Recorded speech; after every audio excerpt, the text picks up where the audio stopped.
Good morning, everyone. This is the CMAP TAP and STP Shared Fund Call for Projects second webinar in our series. We'll be covering the ETIP application for today. Cam, next page. So I would like to welcome everybody. Before we get started, just a few housekeeping items. My name is Doug Ferguson. I'm a senior program analyst with CMAP and the manager of the CMAC and TAP programs. I will be joined today by Cama Dobbs, the manager of the STP program. I also have Mary Weber and Elliot Lewis from CMAP on the webinar today, and they're going to help us moderate and answer questions. Everybody is currently muted. Because this is a webinar, there is no chat function for attendees. If you do have a question or a comment at any time during the webinar, please use the question panel to send your question to staff. The panel is shown on the right-hand side of this slide with the red box around it.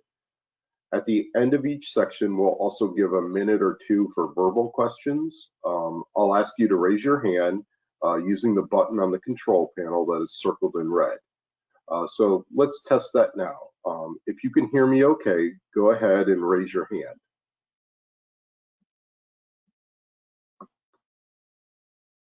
All right, great, thanks. Next slide, please. Oh, wait, one last thing, sorry about that. I did want to note before diving in that we are recording this session and that the recording, along with the presentation slides and a log of all comments and questions that you submit, will be posted on the Call for Projects webpage within the next few business days. So we'll be starting today by explaining how to request access to the ETIP database, how to start a new project application or resume editing an application that's in progress, and how to complete the entire ETIP application form. We'll also review how to map your project and attach documents within ETIP, and how to submit your completed ETIP application for planning liaison or other staff review. And finally, we'll conclude by explaining the application workbook and other forms, and sharing some resources and next steps in the programming process. So starting with the basics. The first step for submitting an application is to establish login credentials for the ETIP database. Because it may take up to 3 business days for CMAP staff to process requests, we suggest that you complete this step in the next couple of weeks. In your web browser, enter etip.cmap.illinois.gov/secure, or click on the ETIP login link on the Call for Projects webpage, where you registered for this webinar to access the login screen. If you used ETIP in the past, to submit a CMAC TAP shared fund or even a local council STP application, enter your user ID, typically your email address, along with your password to log in. If you're a new user or have forgotten your password, click on the link. Click on the Click Here link, which is shown with the green arrow on this slide. Then enter your email address on the next screen. If your email is found in the system, click on the Forgot Password link to send a reset link. If your email is not found, you'll need to register as a new user. The new user form is shown here. First, follow the password requirements to create your password. Next, enter your first and last name and your phone number with area code. Next, select the agency that is responsible for programming your projects in the CMAP TIP. If you're a local agency, like a municipality, township, park district, or county, select the Council of Mayors that you participate in as your agency name. IDOT, the Tollway, and the Transit Service Boards should just select their agency name from the list. If you are a private entity partnering with an eligible sponsor or a consultant completing an application for one sponsor only, select the agency that corresponds to that sponsor.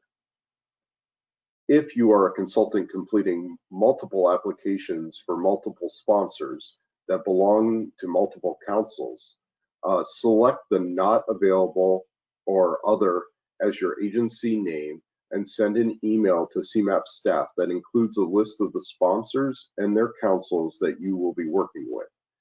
You will not be granted access to the ETIP database without this email, and CMAP staff may contact the council PL or other agency programs to verify the request. Also, if you're a consultant that submitted applications in previous calls for projects and need to change the council that you currently have access to, please contact CMAP staff via email as well. Finally, all users must select CFP as the user type in order to access the application module of the database. After you've completed this form and verified your email address, CMAP staff will be notified of your request. We'll approve those requests as quickly as possible, but please understand that it may take as long as 3 business days for approval after we receive the notification, and for consultants, the email detailing the agencies you'll be working on behalf of. Once you have access to ETIP, you can start your application. When you first log into ETIP, your home page will be blank. To start your application, click on the CFP Tools menu in the top left and select Create or CFP Projects, and then click on Create New Project. Once at least one project has been saved for your council or agency, the next time you log in, your home screen will display a list of the project applications that are in progress and their status. A blank screen means that the project has been saved, but still needs to be edited before submitting.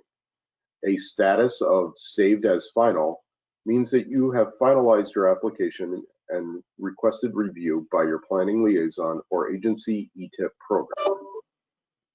Projects saved as final cannot be edited by applicants anymore. If you need to make additional edits before the application deadline, contact your PL or programmer to unsubmit the application.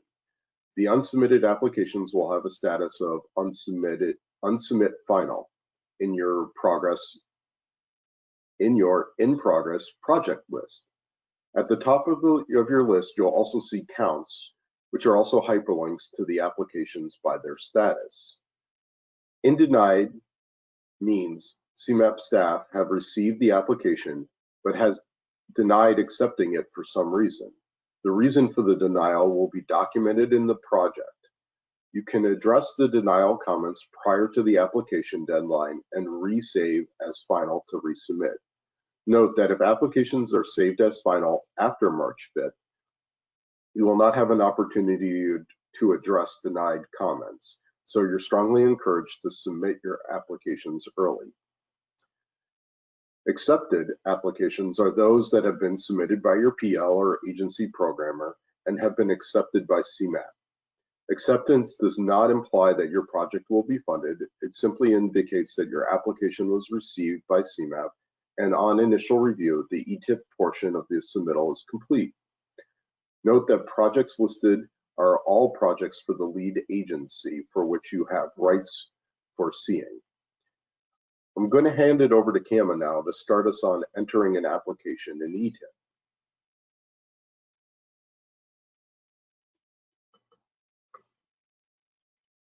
Sorry, let me say great and good morning, everybody. And I forgot to unmute myself, so sorry you got to watch my mouth move there for a second. So the ETIP application form has several distinct sections, which we'll go over individually. Detailed instructions for completing the form are included in the ETIP user guide, which is posted on the Call for Projects web page. So we won't be going over every field, but instead we'll talk mostly about the do's and the don'ts for the most important fields within each section. Starting at the top of the form, the first section collects project information. This is basic information like project title and description. There are also questions about the status of pre-construction phases and questions about the scope of the project and the agencies involved. Project title is a text field, and while it seems pretty basic, it is important that you do use a public-friendly title that includes the facility name and limits that will be used on your IDOT paperwork or in your FTA grants. Also, you want to avoid using a branded name unless you place that in parentheses after the title. It may also help to think of the project title together with the next field, which is the project description. This description will appear on the public ETIP website, as well as several reports, so it should be brief while still describing the general nature of the project. Some examples would be resurface and construct a new bike path, or rehabilitate station and provide bicycle parking, or even something like intersection improvements, including an additional northbound to westbound left turn lane, signal and ADA infrastructure upgrades. So really just the nature of the scope of the project. Please don't repeat the project title or include a bunch of extra words in your description. This field is limited to 500 characters, and when you reach that limit, your entry will be cut off. If you need help developing a concise description, your planning liaison can help.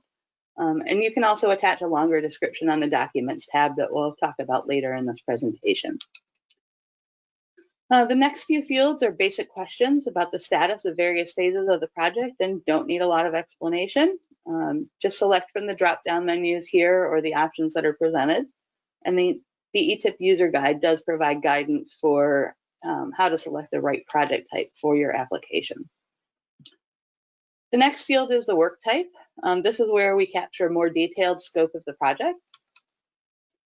The work type list is a very extensive list of common scope elements, things such as safety, shoulder improvements, or bridge deck overlay, or highway add lanes, for example. These work types also determine if a project must undergo conformity analysis to demonstrate that the region can meet air quality standards if all of the projects in the TIP are implemented. A link to the full list of work types and the conformity exempt status is provided within the ETIP user guide. It is highly recommended that you review the full list before you start your ETIP application. When selecting work types, it's critical that you do select every applicable work type that is part of the project scope, and that you review the full list and be aware of the exempt status. Projects that have exempt tested or not exempt work types as part of the scope will need to provide additional information to be input into the region's travel demand model and air quality models.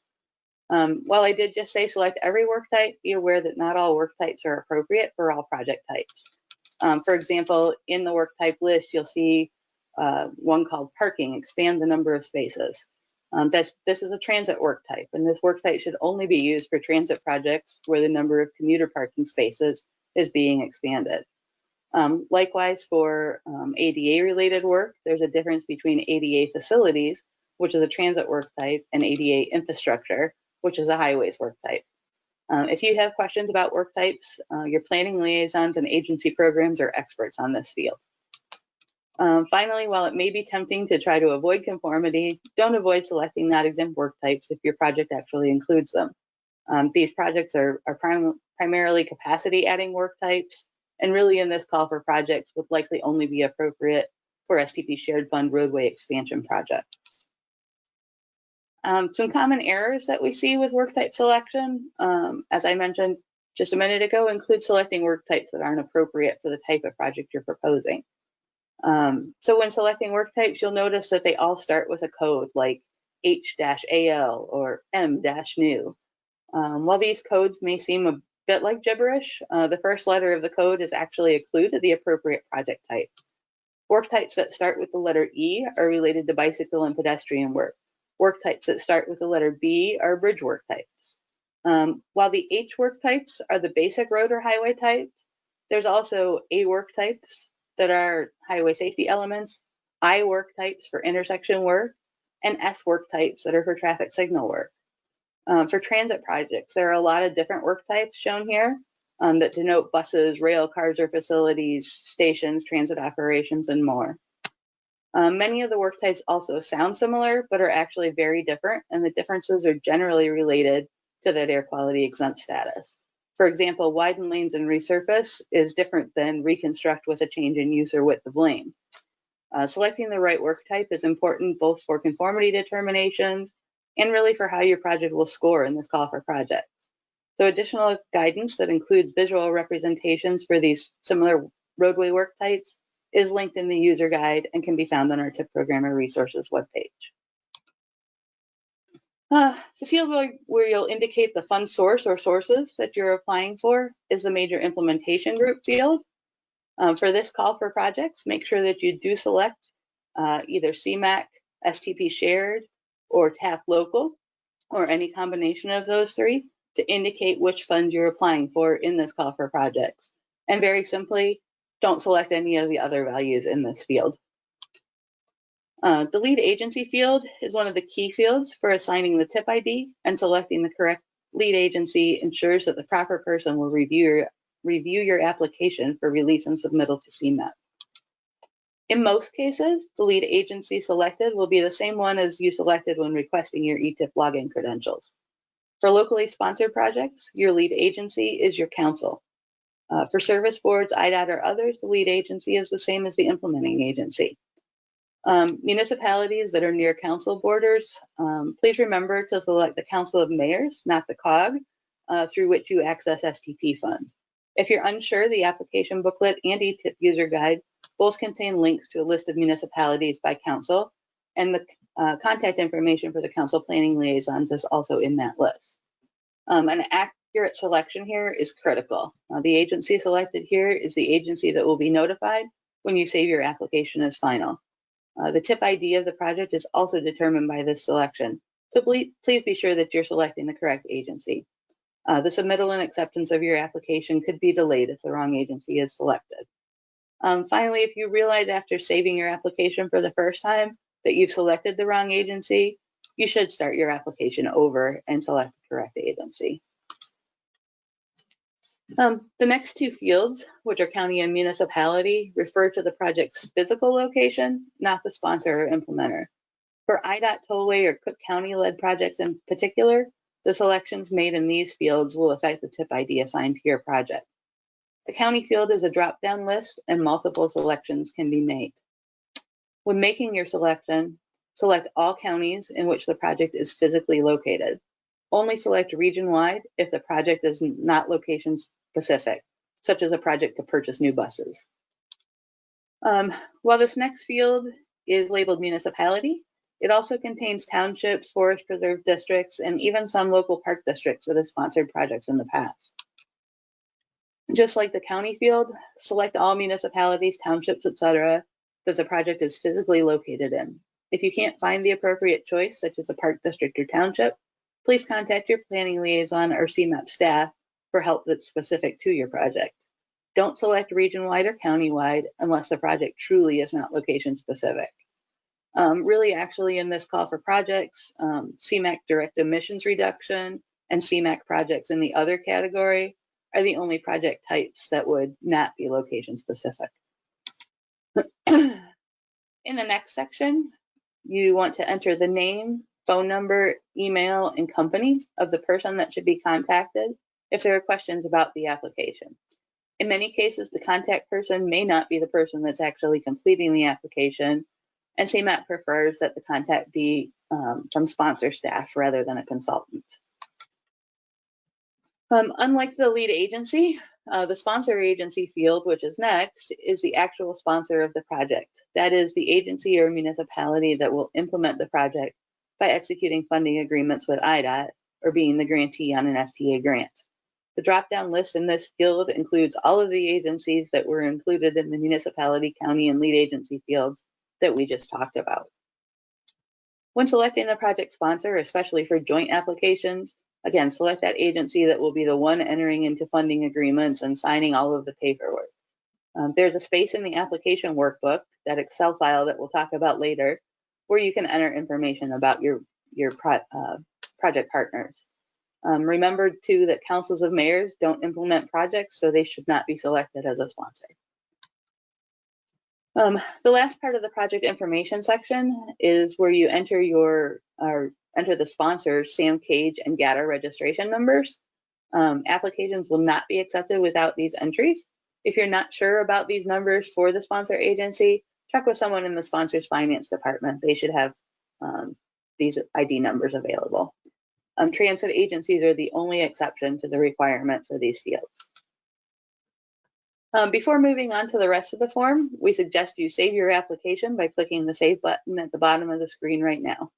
The highlighted fields are what are required to save for the first time, and these are the fields that establish the tip ID for your application. Just a note of caution, since at this point there are other required fields that aren't complete, you will receive some error notifications when you've saved your project, but don't worry. The next time you save, if you've addressed the missing information, these errors will be removed. Now is also a good time for a new voice, so I'm going to hand it back to Doug to move on to the next section of the application form. Thanks, Kama. We did get a couple of questions. Maybe we want to address those at this time. Sure. Is unincorporated a choice under municipality? It is. Just wanted to make sure that the lead agency should be the COG responsible for monitoring the tip. And I believe that is, yes, that is correct. eTIP is just the database that's used to maintain the TIP projects. Yes, the lead agency should be who's responsible for monitoring the TIP. And that's the end of the questions that we had. If anybody else has a question they want to verbally ask, if you raise your hand, we'll make sure that we get to you. If I don't see a hand here in the next second, I'm going to move on, but we always can go back and answer questions on previously discussed areas. Another question for CMAP eligibility, would the interchange expansion that helps with congestion mitigation qualify under this program?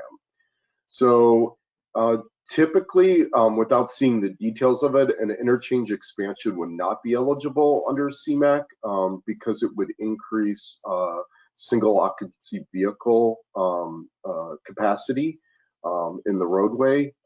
It typically is adding lanes as part of it. But with that said, I know there's a lot of wiggle room in that area, so it would probably have to be on a case-by-case basis. All right, moving on, location information. The location information section of the form is one that changes a bit based upon your selections. It will also affect the rest of the information requested in eTIP, including funding and the schedule information. The examples at the top show that if your system is local streets and if you select trail or path segment as the location type, you're prompted for the name and limits of the trail. If you select bridge as the location type, you're prompted for the structure number. For transit systems, there's less variation with an open text field as shown to describe the location. Or if the location type is a bus route or train line, a drop-down selection will appear. The eTIP user guide provides a list of all the choices in this area and explains them in much more detail. You may have noticed that the last slide there were links to remove a location or add a new one. While we typically think of a project as being at one location, within eTIP, there can be multiple location entries in several different situations, such as if construction will be staged, different work will be done in different places, if different fund sources are being used for specific scope elements, or if different model characteristics exist within the project limits. Make sure that you include a separate line for each distinct location if there are non-continuous segments. For example, if you're resurfacing Main Street from 1st to 2nd and also from 4th to 5th, but are skipping the section from 2nd to 4th, there should be a separate location listed for each of the sections instead of listing the location as main from 1st to 5th. Individual intersections should be entered as separate location only if different work is happening at each or if the overall project type is intersection improvements. Building on the Main Street example, if you are resurfacing a segment and are also adding pedestrian signals at only some intersections, you should identify those intersections separately. The same applies to bridges. Each bridge or structure should be included in the project that is included in the project should be listed separately. For transit, each bus route, train line, or train station should have a distinct location line. At any time, work will occur. If at any time work will occur in stages or separate location lines should be used. For example, if Main Street from 1st to 2nd will be constructed in 2023, and Main Street from 2nd to 3rd will be constructed in 2025, they should be listed as two different locations. This will become apparent when we start talking about the scheduling. If your project contained any work type that is non-exempt or exempt tested, you should also check the Is Modeling box and enter the model information requested. In general, this applies to capacity adding projects, which are rare for CMAP, except for commuter parking, and typically only for road expansion projects that you find in the STP Share Fund. Moving on to the funding requests section. As mentioned earlier, the project location affects the funding information.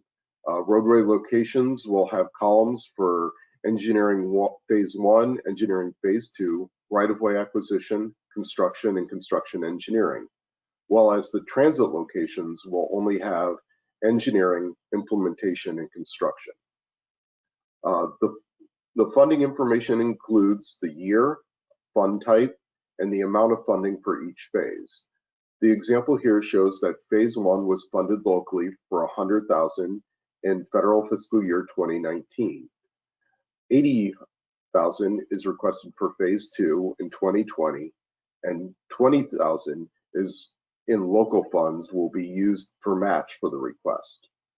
Right-of-way funding is requested and matched in federal fiscal year 2021, and construction and construction engineering is requested and matched in 2022.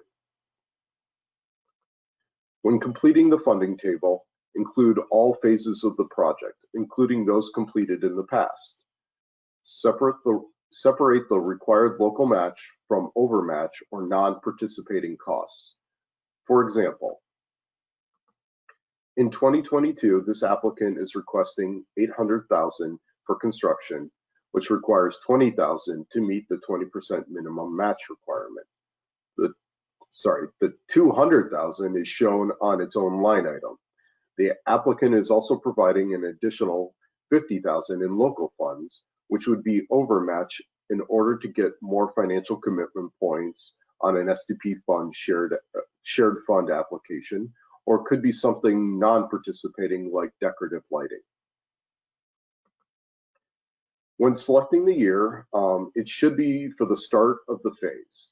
In general, funding for multiple phases should not be requested in the same year, though there are some exceptions, such as potentially right-of-way acquisition in phase 2 being in the same year. Use the requested federal as the fund source for the funds that you are requesting in this call for projects. Don't select CMAP, TAP, or STP shared. Remember that you indicated that in the major implementation group field in the project information earlier on the form, and we need to separate out what is potentially prior program funds from what's being requested. It is potentially possible to have CMAC funds from a prior call for projects and requesting additional funds in this call. If your project is eligible, sorry, next slide, please. If your project is eligible to use toll credits in lieu of local match, and for more details on that, please see the application booklet. You would like to request consideration for these credits. Be sure to select either TransCredit Highways or TransCredit Transit as the fund source, as shown in the next slide. In this example, the total cost of construction is shown in the grand total line is $100,000. Normally, this would mean that the sponsor would request $80,000 in federal funds and would provide a $20,000 in local funds. However, as shown here, the sponsor has requested the full $100,000 in federal funds and is proposing that the $20,000 in match be toll credits. Sometimes it makes sense to split up the funding into different sections. For example, if different fund sources are being requested for project scope elements, or if the project will be staged or phased. This is an example of an existing stage project. This approach is pretty rare, so I'm not going to spend a lot of time on it, but I will add that the ETIP user guide has very detailed instructions for how to set up the sections and assign them to the funding lines. Moving on to the schedule additional information and narrative sections. Here's a screenshot of the schedule info, project questions, and change reason that we'll go over in more detail. Following the funding table, which indicates the federal fiscal year phases will be completed in, the scheduling information section captures more detail about the project's current status and the timing of each phase.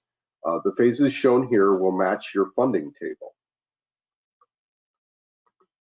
The current implementation status is used to indicate what milestone was the last one to have been accomplished, but be sure not to select a milestone that has not been accomplished yet. Select a month or calendar quarter for each phase of the project to indicate when you are targeting authorization of funds for each phase. If your funding table includes segments, your schedule info should too. Here's an example of the schedule info for a project with segments. You'll notice that the segments, go back one, sorry, Kama. You'll notice that the sections are listed over on the right-hand side and all the scheduling information is to the left. The project questions section of the form is designed to capture additional information important to implementing Onto 2050 and of tracking the region's potential to influence federal performance targets through the tip. Be sure to review all the questions and to check none if none of the other choices are selected. There is detailed guidance in the user guide for determining if a project may influence a performance target that should be reviewed before making these selections. There are no projects that will influence all performance targets, so do not select every one of them. Last but not least is the narrative field. You can use this space to clarify responses to other questions on the form, such as listing project partners that are not lead sponsors, but do not repeat any of the information that you have provided elsewhere in ETIP or any of the attachments. All right. Kim is going to take over now. Yep, before we move on to mapping, there were just a couple other questions about the funding section that I didn't get to in the questions box. So someone asked, how should federal requested funding from grants other than CMAP be denoted? If those grants have been secured already, you have your award letter in hand, you should select that fund source from the drop-down list. If you've got an open application, say for example, you've applied in the Open Investing Cook call for projects, because those funds are not yet secured, you should list those as either TBD or local funds. Doug, if you could answer, what constitutes an implementation cost for transit projects? Are these costs spent before construction, or are the categories not chronological? Well, sometimes you typically won't see implementation and construction being submitted for the same transit project, but through the CMAP program, transit operations are eligible, and oftentimes there's not a construction cost involved. So that's what implementation would be used for. Thanks. The other question was, if phase 1 engineering is funded and will begin this year, are there any circumstances that allow us to apply for phase 2 engineering and construction? Unfortunately, Richard, no. One of the requirements to apply in this call for projects is that your phase 1 is substantially complete by the closing date of this application cycle. So by working on your phase 1 engineering this year, you would be positioning yourself well for the next call for projects, which will open in 2023. Don't see any more in the box, and we will get those responses written up here too. Nor do I see any hands raised. So I'm going to go on with the next section here. So once you've saved your project for the first time, you will have the option to select additional tabs within the ETIP to complete your project map, add any project IDs, as well as to attach documents to your application. The project map is the first tab you'll use. The base map used here is a Google Streets map. So when you click on the map tab, if Google was able to determine the location of the project from what you entered on your application, that location will be centered in the map. If it wasn't able to determine where your project is, you can use that typical Google Maps, enter an address box, or you can zoom and drag the map to your project location. So overlaid on the Google map, we use IDOT's iris segments and points. And you need to zoom in on the map until you see these segments and points start to pop up in blue. Once you're zoomed in, you'll select all of the roadway segments and points where work will take place for the project. Different shaped points symbolize different features. For example, intersections are squares, bridges or structures are triangles, and transit features such as stations or crossings are circles. Note that bus stops are not included as a selectable feature. If your transit project includes bus stop work, select the roadway segment where the stop is or will be located. Because of the way points are coded in IDOT system, some features may appear to be offset from their actual location. Bridges in particular, this happens with because the locations get coded where the structure starts instead of over the body of water or other road that it's crossing. If for some reason you can't determine which feature you should be selecting in the map, just be sure to attach a separate project location map on the Documents tab in ETIP. Also for bicycle projects that are located on or adjacent to a road, select the roadway segment. If you've got an off-road trail, you can select the bikeways layer at the top left corner of the map, and that will allow you to select trail segments from our Regional Greenways and Trails network. Note in that network, not all trail locations are approximate because that is a planning document. So if there are significant differences between your project location and a trail location shown on this map, it is best to just attach a separate project location map on the Documents tab. Some other do's and don'ts regarding mapping. Make sure that you zoom in tight and select all segments of the project. Some road segments in particular are very small. Kind of as a hint here, in IRIS, a new segment gets created if the number of lanes changes, a lane width, a speed limit, or pavement type, any of those features that IDOT tracks in their IRIS database. When those change, a new segment is created. So if you have a lot of variation in these features over the length of your road project, you'll want to zoom in farther to make sure that you get each of the segments selected. This is really important because the selected segments are used to complete a lot of the project scoring that is location-based. Really, anytime an application booklet says in the hints there, map your project in ETIP, that's an indicator that we'll be using the selected segments for the scoring. Also make sure that all of the features that will be worked on, roads, bridges, stations, etc., are selected. Though just like when entering location information, individual intersections shouldn't be selected along the entire length of a project. Only select those on a linear project where the work is different than the segment work. Finally, each tab in ETIP has its own save button, so be sure that you don't forget to save your map before leaving the map tab and exiting the project. The next tab that you might use is the Project IDs tab. As we all know, projects get assigned a lot of tracking numbers throughout their lives. CMAP tracks projects by tip ID, Local Roads tracks projects by section number, funding gets tracked by state job or federal project number, transit projects get tracked by their FTA grant number, and many fund sources that we use also assign their own IDs like Safe Routes to School and ITAP. So this tab in eTIP is a place where you can enter all of those numbers for cross-referencing. If any of these IDs have already been assigned for any phase of your project, you could enter them here. Use commas to separate IDs. So like in this example, there are 3 federal project numbers already assigned to this project, and those are shown separated by commas. There's also a field here called section name. This is where you can set up the sections or segments for splitting out your funding and schedule that Doug talked about earlier.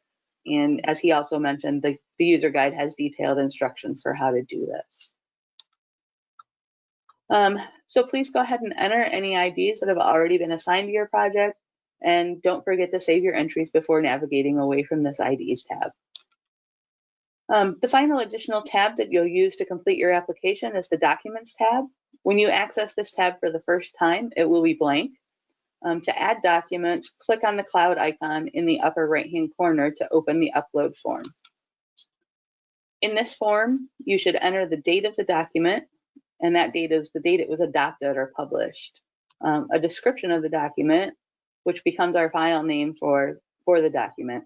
This should be something short, like project location map or complete streets policy or application workbook. Next, you should select what type of document it is from the drop-down list provided.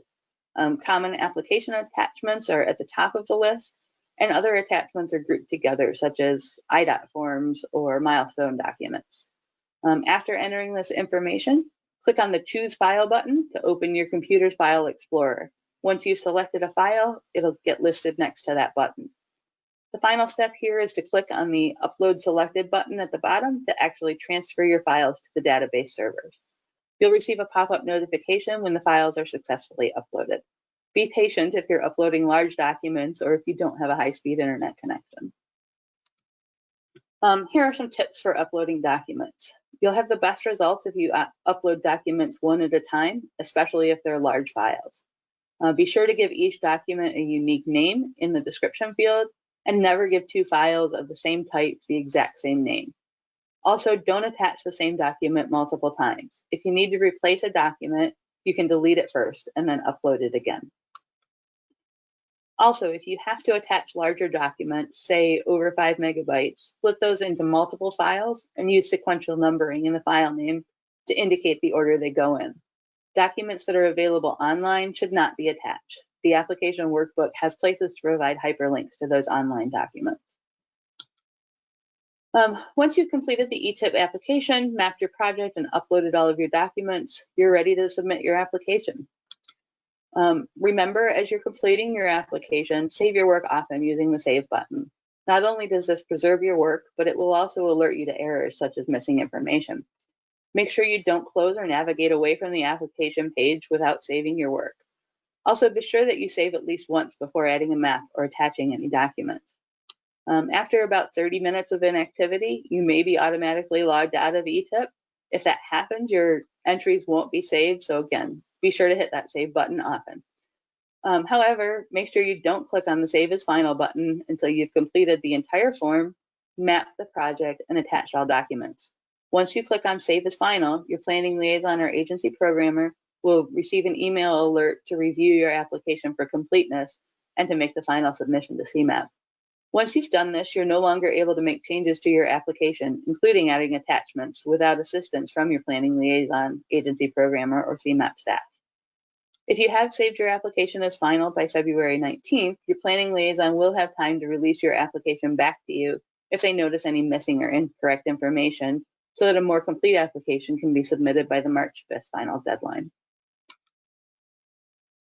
We just went through a lot of things at a pretty high level, and we know that this is probably pretty overwhelming if you've never used eTIP before, but everything that we went over, as well as many things that we didn't, is included in much more detail in the eTIP user guide, and this guide should definitely be used as a reference when you're completing your application.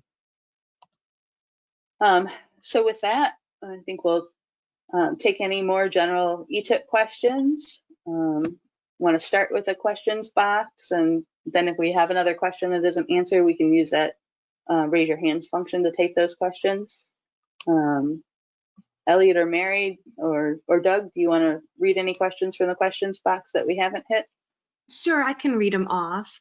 The first one is, in the Documents tab, is there a maximum total size that can be uploaded? So there technically isn't a maximum. We've seen attachments as big as 10 megs, but it starts to get a little clunky if it times out while it's trying to upload that document. You know, if you have a larger document that can be split up into 5 to 10 meg slices, that's better. If for some reason you try a couple times to upload a large file and cannot get a confirmation that it uploaded, you know, send staff an email and we'll give you further instructions to get that document to us. Okay, the next question is about the GATA forms.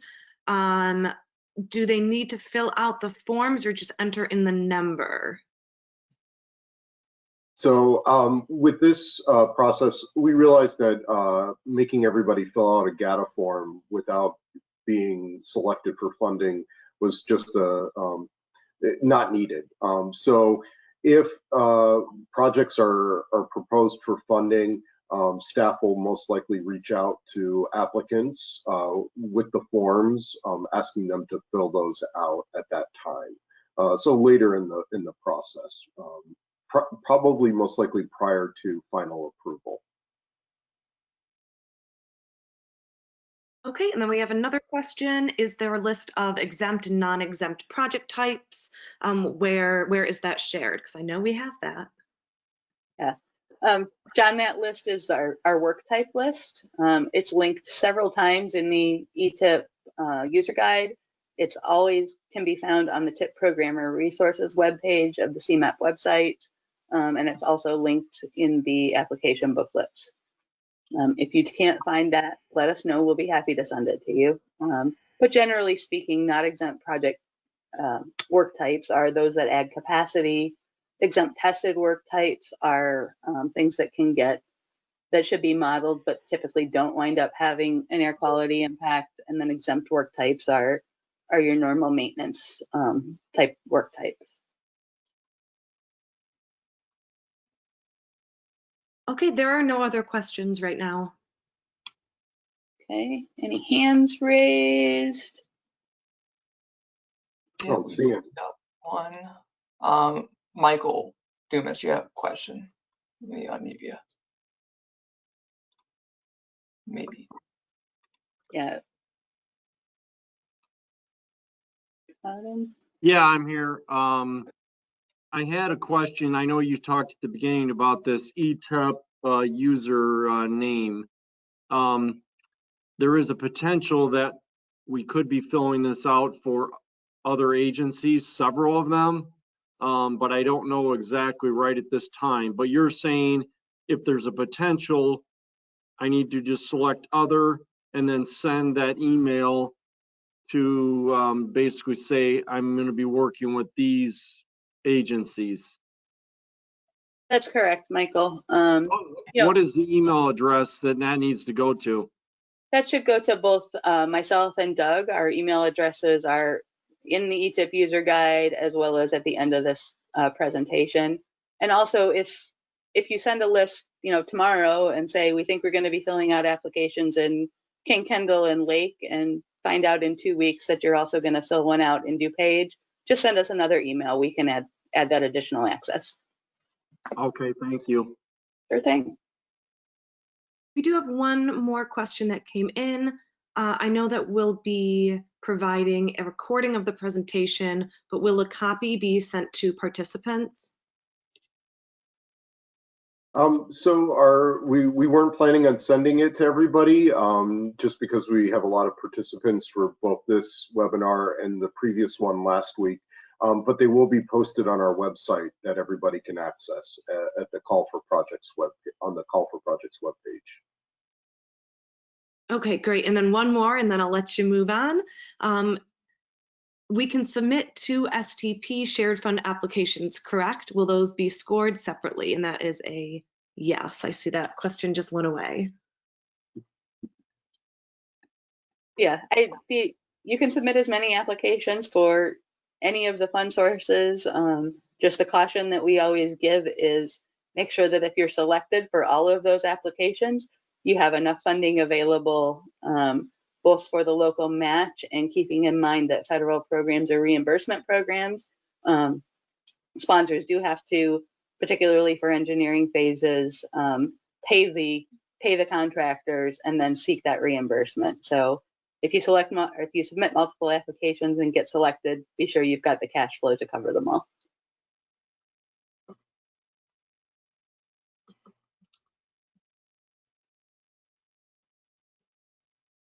All right, I don't see any more hands. So, all right, let's move on to our next section here and cover completing the attachments that go along with your application. All of the applications do require completion of the application workbook, which Doug's going to review in detail in a minute. Also, all applicants need to provide a detailed estimate of costs using quantities and unit prices. A Word form is posted on the Call for Projects webpage that can be used for the cost estimate, or you're welcome to attach your own detailed cost estimate form, as long as it includes the same level of information shown in that Word form. If you're applying for a CMAQ-funded intersection improvement or bottleneck elimination project, input module worksheets for both before and after the project are also required. CMAQ applicants may also attach pages from their bicycle plans if those are not available online, a detailed project narrative or description that expands on information provided in ETIP or the application workbook, and a project map if the project could not be mapped in the ETIP application. No additional attachments are required for TAP applications, and the optional attachments are the same as those for CMAQ. All STP shared fund applicants do need to complete an initial quarterly status update form for each application.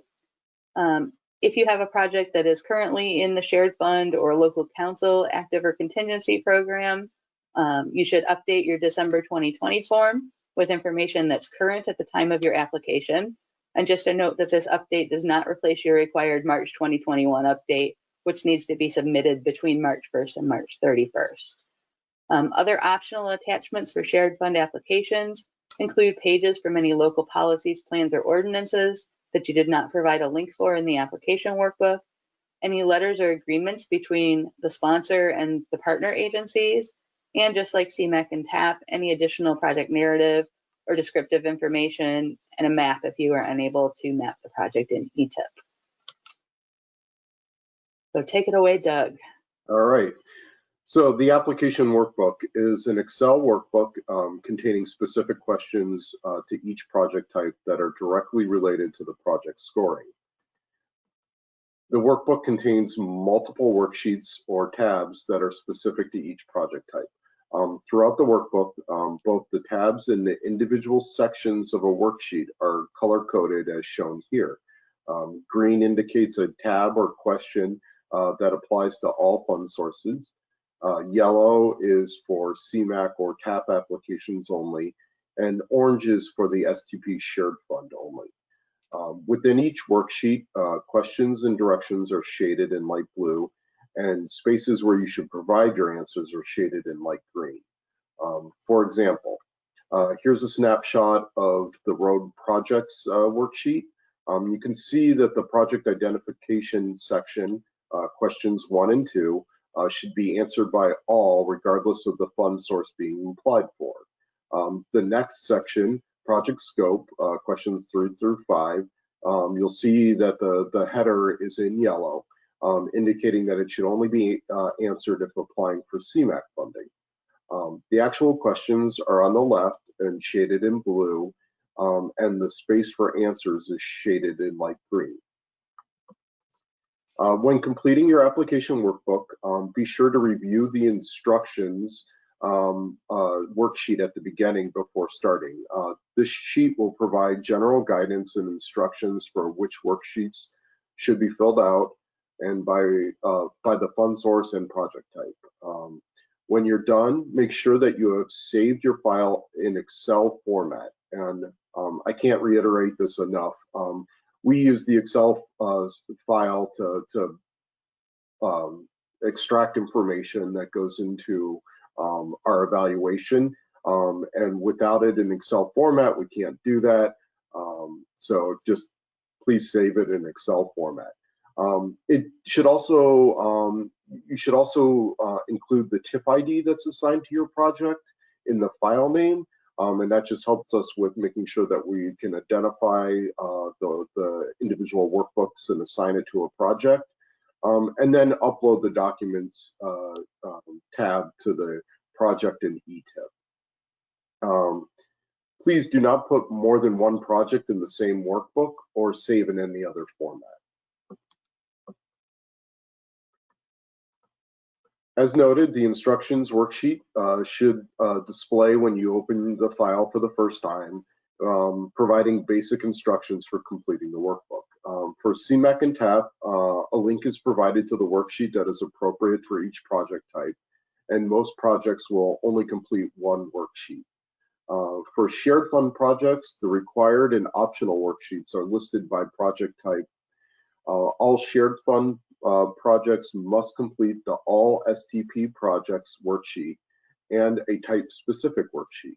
The safety worksheet is also optional for all project types, except the corridor small area small area safety improvement type. It is required for that one. For intersection improvements and bottleneck eliminations, road reconstruction, and road expansion projects, there are questions on the road projects worksheet that may direct you to also complete other worksheets, as shown here with the red circles. Question 3 asks if a bicycle facility will be added as part of the project. If you answer yes, you should follow the instructions to fill out the bicycle facility projects worksheet. Keep answering questions for the fund type you're applying for all the way to the end of the worksheet. On most worksheets, the last question will be an open space for providing additional information that wasn't entered into the worksheet or ETIP or wasn't attached in ETIP. The end of every worksheet is indicated by the red box shown here. I would like to add that there is a PDF version of all the worksheets available on the Call for Projects webpage to help you as you prepare answers for the workbook. We've had people ask for this in the past where they want to send it to different members of their staff to develop the answers, and they don't want to send the whole workbook because it may just be harder to figure out which questions to answer, so they can send individual PDFs. So at this point in time, are there any questions about the application workbook or other attachments? We can start with the questions box, but I'm not seeing anything new. Mary or Elliot, are there any questions that we're missing at this point in time? Not that I see. Okay. Elliot, any hands raised? Not at the moment. All right. So we're going to close out today's session leaving you with some of the resources and next steps as we start the process. The best place to find information that you need to submit your application is obviously the Call for Projects webpage. The link is posted here on this slide.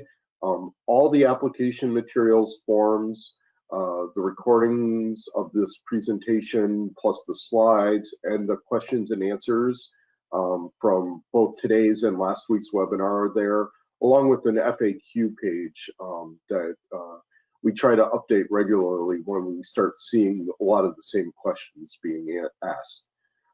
Local agencies should also reach out to your planning liaison with questions. Not only are the PLs experts on these programs, but they also know more about your local projects and will ultimately be reviewing your applications before submittal to CMAP. Here are just some of the calendar of the process timeline. I would just like to highlight that locally sponsored projects need to be saved as final by February 19th for PL review, and all programmers must submit by 5 p.m. on March 5th for the application to be fully and totally submitted. So with that, we don't have anything else for today's question. Obviously, if there's any questions that we can ask, please feel free. Also, raise your hand if you'd like to ask a verbal question. It looks like there was one question written in. Should CMAC demonstration projects fill out the ETIP CFP applications and workbook the same as other CMAC projects? So there actually is a demonstrations tab in the workbook. It's just collecting general information on what's being proposed with the demonstration project, along with other questions related to how it's going to be evaluated, what are the potential benefits of the project. So yes, please fill out the demonstration tab of the workbook. Elliot, do we have any other hands raised or questions? No, we don't. Okay. Well, I'd like to thank everybody for attending today. Realizing that this material is a little bit on the dry side, but still very important as you start the process. We'll hang out here for a minute or two. If there's any additional questions, we're more than willing to answer them. And thank you.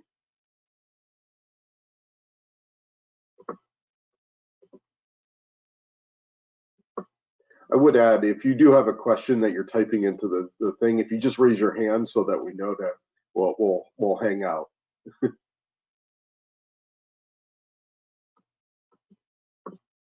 The Christian, hold on, let me unmute you.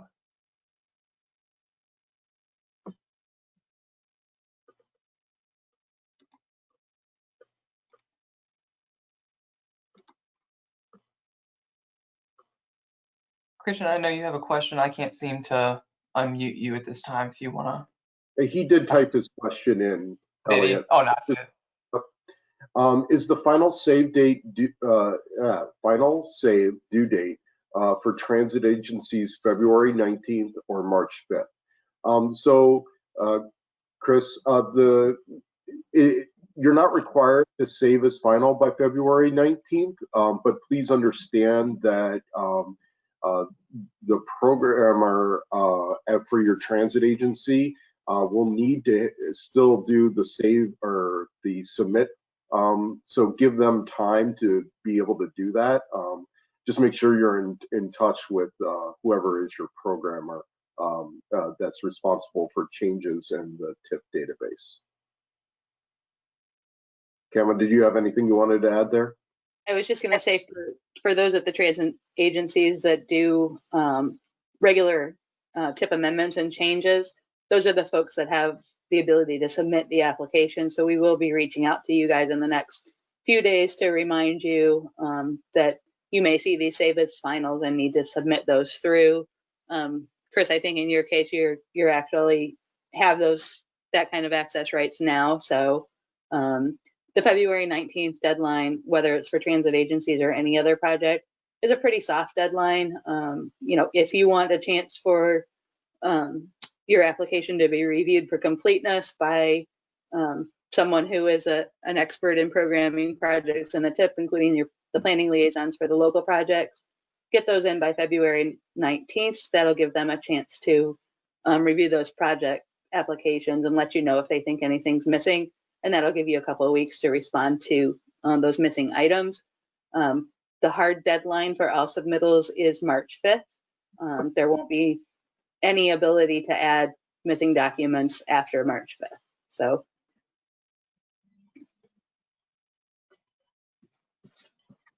All right, looks like we have another question. Can a consultant be the applicant for questions, but the sponsor is a municipality? This is kind of a little bit of a gray line or a gray section area. So the basic answer is yes. We realize that oftentimes consultants are the village engineers, so they'll probably be the ones submitting the application and also be able to answer the questions. But we can't reiterate enough that like the local municipality is making some sort of commitment here. So it can be difficult if a sponsor or a consultant is filling out the application and the municipality is unaware of it, which we've had a case of in the past. I don't know if Kama, you want to add anything on that? No, I was just going to add, I think from the last call for projects, on the STP shared fund side, when I had to reach out to applicant contacts, it was mostly funding questions. And so those really do need to be answered by the sponsor because they're the one committing the match funding. Whoever fills out the application, we have that contact information from your ETIP user information. And so if we've got a technical question about project design or scope, we do have that contact information. So really in the applicant contact fields, we're looking for someone who can give us commitment type answers. So it's preferred that it's a sponsor. But use your best judgment, and really if you're not sure, you can reach out to a planning liaison or to one of us to clarify. Along those same lines, I think Todd Bright was asking, could two people from an individual organization review the same ETIP file? Everything in ETIP is triggered off of that lead agency field. So anyone who is filling out an application for, say, the King Kendall Council as a lead agency will see all in-progress applications for that lead agency. So it's not restricted to the individual user, but to that lead agency.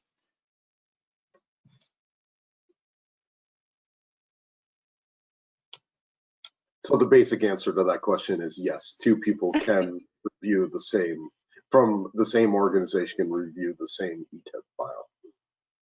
I would be terrible testifying in court because I do go beyond yes and no.